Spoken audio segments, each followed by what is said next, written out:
Imagine que você está no meio do oceano. Suas mãos calejadas seguram as cordas grossas da rede. O sol do meio-dia atinge o convés como um martelo, forçando o suor a escorrer pelos olhos. Pedro lança as malhas nas águas profundas do mar da Galileia. O impacto gera ondas que batem contra o casco. Ele puxa. De repente, o movimento para. A rede não cede. O peso é incomum, excessivo, algo que trava a descida das fibras na água. Seus músculos tensionam, as veias dos braços saltam enquanto ele luta para manter o equilíbrio sobre a madeira instável. Não são apenas peixes. O esforço físico é brutal, mas a mente de Pedro divaga. Ele sente que o que está subindo das profundezas não é apenas o sustento da família, mas algo que mudará o seu destino para sempre. O vento para. O silêncio ao redor do barco é absoluto, interrompido apenas pelo ranger da madeira sob a carga inesperada. O que restará da vida quando o tempo chegar ao fim? Ele puxa novamente, com toda a força que possui, enquanto o horizonte parece encolher diante da incerteza do que está preso logo abaixo da superfície. A rede emerge, carregando consigo mais do que o esperado. A rede rompe a superfície com um baque surdo, tombando sobre a madeira.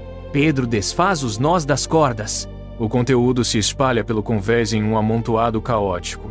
Ele mergulha as mãos na massa úmida e fria. Entre as escamas brilhantes de peixes que saltam, encontram-se pedras, algas enredadas e fragmentos de madeira apodrecida. A visão é frustrante. Ele separa o que tem valor do que é apenas peso da morto. Seus dedos trabalham com agilidade, empurrando os detritos para o lado enquanto coloca os peixes em cestos de vime. A cada movimento, o suor pinga no convés. Ele levanta um peixe, sente o corpo escorregadio, avalia o tamanho e o coloca no cesto. Em seguida, agarra um punhado de lodo e o arremessa de volta ao mar.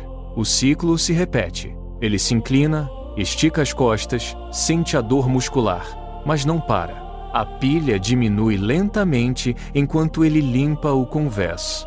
Suas mãos estão ásperas e cobertas por restos marinhos. Ele inspeciona cada item com um olhar crítico, descartando o que não serve para o mercado. O trabalho é mecânico, exigindo foco total para não confundir o que é útil com o que é inútil. O barco balança levemente e Pedro reajusta os pés para manter a estabilidade, mantendo o ritmo da separação sob o calor que insiste em castigar. O sol começa a mergulhar no horizonte, tingindo a água de um tom avermelhado que rapidamente se desvanece. As sombras do mastro e das redes se alongam sobre o convés, desenhando formas distorcidas que parecem abraçar o que ainda resta da captura. Pedro para por um instante, limpando a umidade do rosto. O brilho intenso do dia deu lugar a uma penumbra fria. De repente, um som metálico corta o silêncio, ecoando contra a madeira do barco. Não é o som de peixe saltando. É algo rígido, denso, escondido profundamente entre as malhas que ainda não foram abertas. Ele se inclina, tentando identificar a origem do ruído, mas a pouca luz torna tudo incerto. O barco balança com mais força agora, e o som se repete, seco e rítmico, como se algo estivesse batendo contra o casco por dentro. Pedro sente um calafrio percorrer seus ombros. A escuridão avança rapidamente do leste, engolindo a linha do horizonte e transformando o mar em uma massa negra e inquieta. Ele agarra a rede, sentindo o peso incomum que parece resistir ao seu toque. A noite promete ser longa, e o que está ali, oculto nas sombras, desafia sua compreensão. Ele precisa descobrir o que trouxe das profundezas antes que a tempestade que se forma ao longe alcance a embarcação. O mistério pesa tanto quanto a carga, e o silêncio que se segue ao som metálico é ainda mais perturbador. Pedro acende uma pequena lanterna a óleo. A chama oscila, projetando sombras inquietas que dançam sobre o convés. Ele retoma a tarefa, agora com movimentos deliberados e precisos. Cada criatura é levada à luz, inspecionada com a atenção de quem avalia uma sentença. Ele toca a superfície de um peixe, sente a textura das escamas, observa o brilho nos olhos. Ao encontrar um espécime, ele pausa. O objeto parece inútil, mas algo na sua forma o faz hesitar. Ele gira a criatura entre os dedos, examinando cada detalhe antes de decidir seu destino. A dúvida paira sobre sua mente como a própria neblina que começa a subir do mar. Ele olha para o cesto dos bons, depois para o monte dos descartes. A responsabilidade de cada escolha pesa em suas mãos. Cada peixe é uma decisão definitiva. Ele separa com rigor, descartando o que não serve, mas o processo se torna lento, reflexivo. Ele limpa o suor que escorre pelos olhos, a respiração compassada no silêncio da noite. Ele percebe que não está apenas limpando a rede, mas filtrando o que o mar lhe entregou. O som da água batendo no casco parece ditar o ritmo da sua hesitação. Ele coloca um peixe no cesto com firmeza, sentindo a solidez da escolha, enquanto descarta outro com um movimento seco.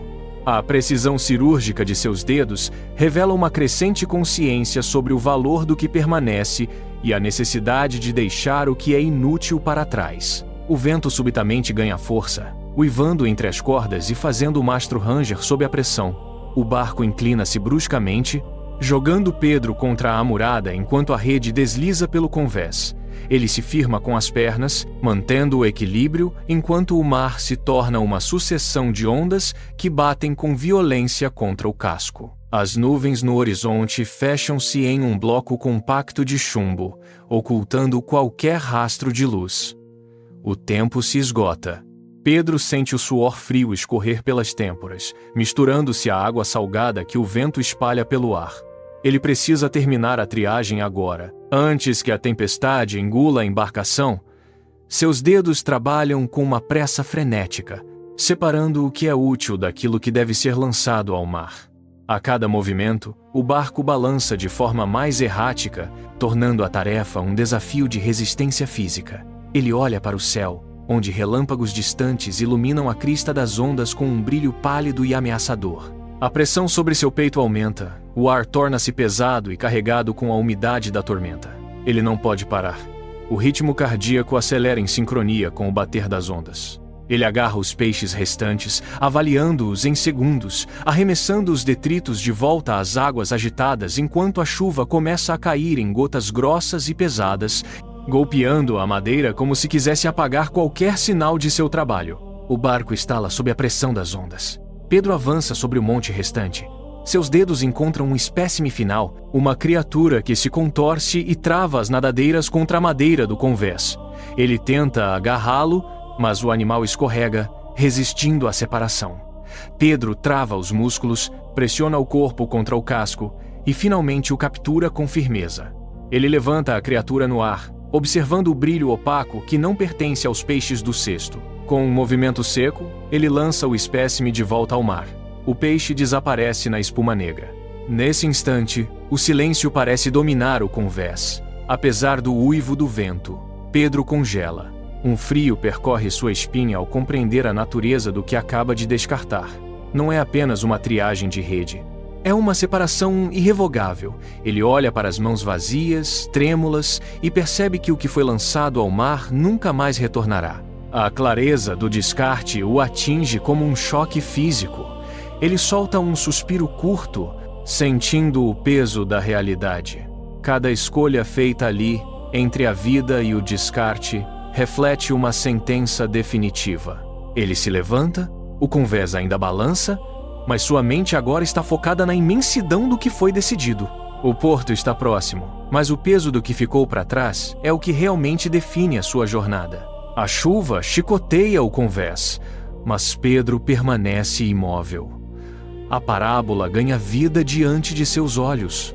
Assim como ele separou a captura, o reino dos céus opera como esta rede lançada ao mar. A distinção não é uma escolha arbitrária, mas uma verdade absoluta que se impõe sobre todas as coisas. Deus, o juiz supremo, separa o que é justo do que corrompe, removendo o mal para que apenas a bondade permaneça. O pescador observa o horizonte, agora consciente de que cada gesto de triagem ecoava um destino eterno. Não há meio termo na separação do joio e do trigo, nem na distinção entre os peixes descartados e os guardados no cesto. O impacto dessa revelação atravessa o peito de Pedro, transformando a exaustão física em uma clareza espiritual avassaladora.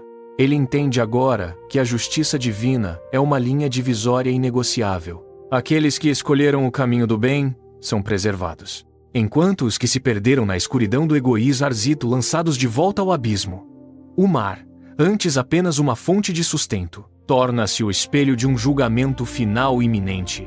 Cada vida, cada escolha e cada desvio são pesados na balança da eternidade, onde a separação entre a luz e as sombras é definitiva, implacável e irreversível. Pedro fixa o olhar na linha do horizonte, onde a tempestade começa a se dissipar. O peso da rede agora é apenas uma memória, substituída pela compreensão profunda do que testemunhou. Ele solta o cabo, limpa as mãos e caminha lentamente até a proa. O silêncio substitui o caos. Cada escolha feita hoje ganha um significado eterno, uma marca indelével na sua própria jornada. Ele percebe que o julgamento não é um fim, mas a purificação necessária para o que é verdadeiro. Você também já se perguntou o que restará de sua caminhada quando o tempo chegar ao fim? A parábola da rede é um chamado à reflexão sobre as escolhas que você faz hoje. Se você deseja aprofundar sua caminhada e entender mais sobre as lições eternas de Jesus, inscreva-se em nosso canal agora. Ative as notificações para não perder nenhum ensinamento que transformará sua visão sobre o reino. O caminho está aberto, e a próxima lição espera por você. Junte-se a nós nesta busca pela verdade e mantenha seu propósito firme diante das marés da vida.